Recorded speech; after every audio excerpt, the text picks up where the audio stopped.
sono partite che valgono doppio, amici della Wii Sport. Una di queste va in scena al Despar Stadium ed è quella tra Città di Messina e Roccella, 22esima giornata del campionato di Serie D. Entrambe le formazioni appaiate a 22 punti in classifica cercano di trovare la vittoria per riscattare una classifica che sicuramente non ride in questo momento. Da una parte la formazione del tecnico peloritano, il mister Giuseppe Furnari, che viene da 5 sconfitte consecutive, l'ultima rimediata al San Ciro di Portici per 4-1. Dall'altra parte il Roccella del tecnico Francesco Passiatore, anch'essa come detto nei meandri dei bassi fondi della classifica dopo la sconfitta per 2-1 interna contro la Cireale. 3-5-2 si ritorna al classico per il tecnico giallorosso e per il Città di Messina con il neoacquisto Landi tra i pali, linea difensiva con Bellopede, Bombara e Fragapane, sugli esterni a centrocampo Quintoni e Fofanà, Bonamonte, Calcagno e Nicosia in mediana, Santoro e Galesio davanti.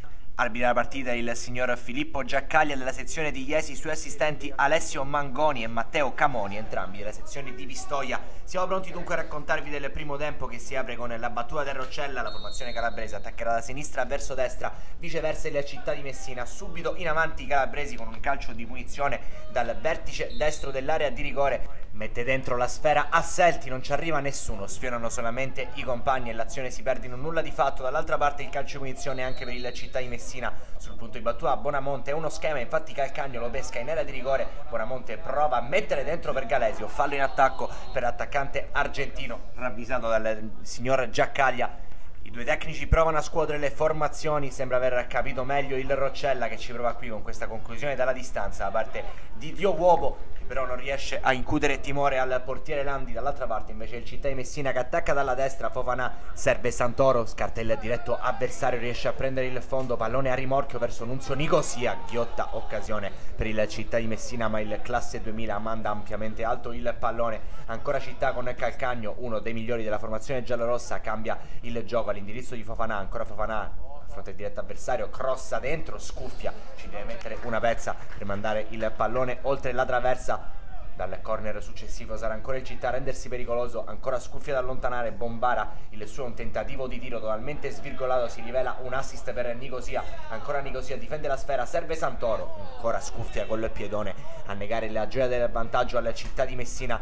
Ultima occasione del primo tempo di marca calabrese con il pallone che viene messo dentro, qui è Bombara che deve sventare la minaccia mettendo la sfera sul secondo palo, c'è Dio Uovo, ancora Dio Uovo, salta un avversario, mette dentro, Fragapane sulla linea, salva il vantaggio già fatto del Roccella. Grande intervento del difensore giallorosso che va a chiudere anche una prima frazione avara di emozioni. 0-0 al Despar Stadium tra Città di Messina e Roccella, meglio ai punti i calabresi che partono forte anche nel secondo tempo. C'è un calcio d'angolo, il colpo di testa, ancora una volta Landi a dover intervenire. Restano le reti bianche all'ex Marullo di Bisconde quando entra Paolo Argomenti al posto di Andrea Santoro, ma c'è un calcio di punizione affidato al numero 10 del Roccella, il neoentrato Pizzudelli. Prova Pizzudelli con il destro, salta la barriera, Landi non è perfetto, però il secondo tentativo dell'estremo difensore riesce a tenere a galla la Città di Messina. Calcio d'angolo ancora per il Roccella, il pallone viene messo in area di rigore, il colpo di testa da parte di Cordova che manda però la sfera alta sopra la traversa. Girandola di cambio le fila del Città di Messina esce Fofanà ed entra Cannino poco dopo, il turno di Codagnone, alla fine anche Pasquale Princi per Galesio. Ma sono finite le emozioni che nemmeno sono state roppe oggi al Despar Stadium, amici della Wii Sport. 0-0 tra Città di Messina e Roccella, le due squadre salgono a quota 23 punti in classifica e adesso i giallorossi sono attesi dalla trasferta di Troina. Un cordiale saluto amici della Wii Sport e alla prossima.